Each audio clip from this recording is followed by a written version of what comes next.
Well, as I mentioned earlier in the program, we are honored to have a keynote speaker who is our champion, who exemplifies integrity and visionary leadership. His unwavering commitment to diplomacy, including this conference, serves as an inspiration for us all. Please join me in extending a warm welcome to the United States Secretary of State, Antony Blinken. Thank you, everyone. Good afternoon. Oh, we've got a great echo here.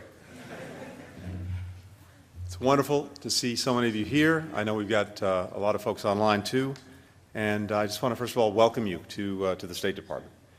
And I hope this has been a productive day so far. I was hoping to see you a little earlier today. We had a few intervening events, which seems to happen every day. But I'm glad to be here this afternoon. And whether you're here in person or whether you're here virtually, we are thrilled to be joined by so many young folks considering careers in diplomacy. And that's what I'm here to encourage you to do. I've had a number of jobs throughout my career. I spent a little time as a journalist. I tried my hand very briefly at making movies, briefly and unsuccessfully. I was a lawyer for 1 year, 10 months, 3 weeks, 2 days, and 5 hours. But eventually I found my way to the United States government and to diplomacy.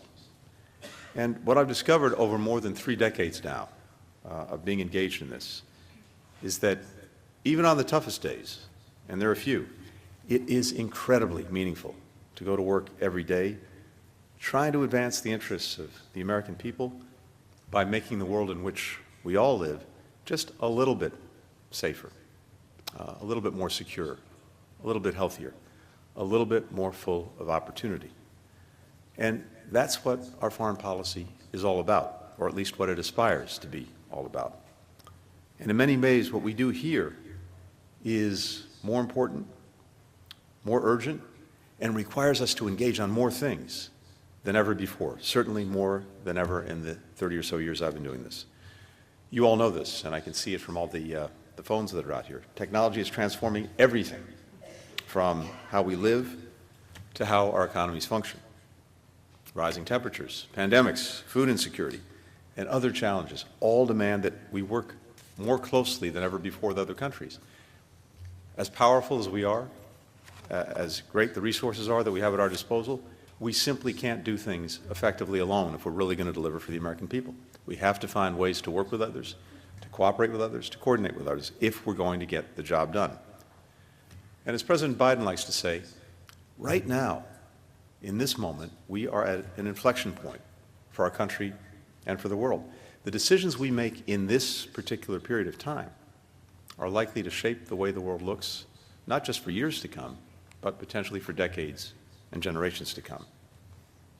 So every day, as you've heard, people here at the State Department are shaping and working to shape what that future looks like, working to resolve violent conflict and unrest, and alleviate the deep suffering they cause, from Gaza to Haiti to Sudan, addressing the threat of synthetic drugs like fentanyl that have ravaged so many of our communities here at home, building an economy that delivers more opportunity for folks, whether it's here in the United States or around the world. The more complex our work becomes, the more vital it is that this department and the United States government as a whole attract a diverse range of thinkers and doers who can help us address these challenges, who think critically, who ask tough questions, who bring new ideas, bring new tools, bring new perspectives. Now, one of the realities that we have to confront is that we are operating in an incredibly diverse world. The greatest strength that we bring to that is our own diversity. That is actually our comparative advantage. And so we want to make sure that we have a government and we have a department that fully reflects that diversity.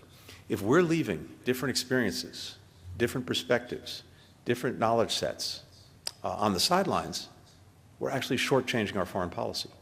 We're shortchanging our country. That's why we need a department that truly reflects the country that we represent. Now, many of you are studying things that may not seem self-evident, are relevant or applicable to our foreign policy. But the truth is, almost regardless of what you're studying, we need you. And you can see that in so many things we're working on that people don't necessarily think of when they first think of the State Department. We actually need scientists here who are advancing sustainable agriculture to combat climate change and to build food security for people around the world. We need public health specialists to help us prevent, detect, and respond to future pandemics. We need experts to help ensure that emerging technologies like artificial intelligence are actually used in ways that reflect our democratic values and expand equal opportunity for all. Meeting these and so many other challenges in the coming decades requires us, as I said, to draw on people from every community and geography, every race, every religion, every national origin, gender, sexual orientation. And as I said, it's not just the right thing to do, it's the necessary thing to do. It's the mission-critical thing to do. I want to make sure those voices, those views, the different perspectives are here because we have to test our assumptions every day. Everyone brings a particular point of view, a particular perspective to bear on any given problem. We want to make sure that we're challenging ourselves, challenging the assumptions, challenging the premises. And the more diverse perspectives you bring to bear, the more effective you're going to be in doing that. We need a place where everyone has a seat at the table, where our foreign policy is stronger and our nation is stronger when we do that. So, as I said, I've made it a priority in this job to try to make sure that this department is a place where people from all backgrounds are empowered to contribute and to lead, from making our recruiting more fair and more transparent to instilling a stronger culture of respect and belonging for every single person. To help realize that vision, we named the department's first ever Chief Diversity and Inclusion Officer back in April 2021, just a couple of months into this administration. And I'm pleased that our newest CDIO, Zakiya Carr-Johnson, began her role just this past week. Today's gathering is another part of how we're working to engage the talents and insights of all Americans. You're learning here how we're working to advance American interests and values around the globe.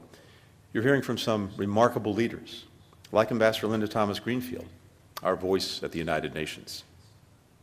At the career fair that you'll be engaged in, you'll have a chance to speak with people from all across the department, including many proud alumni of minority-serving institutions, about what they do.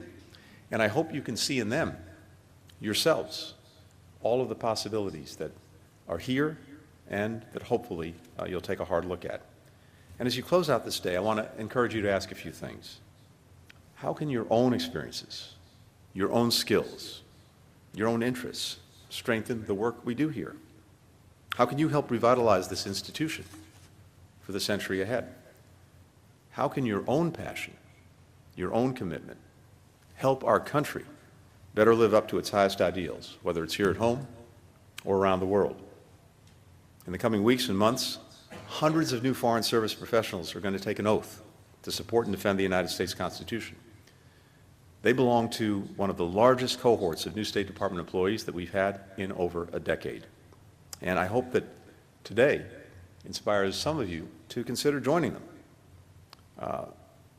People ask me, what's the best thing about this job? What's the best thing about working at a place like the State Department? And of course, first and foremost, it's the people. I've had the opportunity over these more than 30 years to work with extraordinary people from all across our country and all around the world. And this institution continues to attract so many of the best and most interesting, engaging, effective people. But the other thing is this, and it's not something you can really put a price tag on. Every day I get to go to work, literally and certainly figuratively, with an American flag behind my back. And that, more than anything else, is a source of tremendous comfort, power, inspiration, determination, and for me, the single best thing about having an opportunity to represent our country. So I hope some of you will join in. We need you. The institution needs you. The country needs you. I'm so glad you're here today. Have a great rest of the day, everyone. Thank you. Thank you.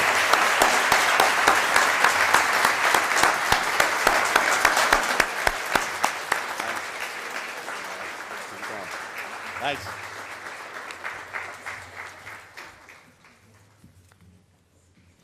Thank you, Secretary. Just give